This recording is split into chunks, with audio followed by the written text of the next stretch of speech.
घर पछुअरिया में घन बसवड़िया जी घन बसवड़िया।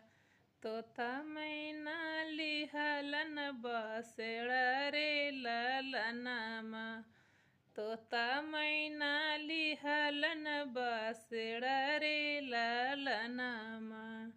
तोता मैना सोई गेलन गौआ के लोगरे ललनमा।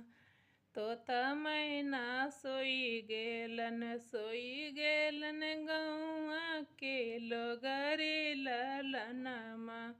एक जे नहीं सोलन बेटी के पापा।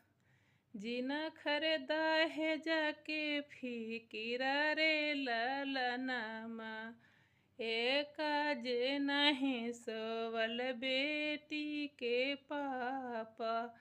जिना खरदा है जाके फिकिर रे ललना।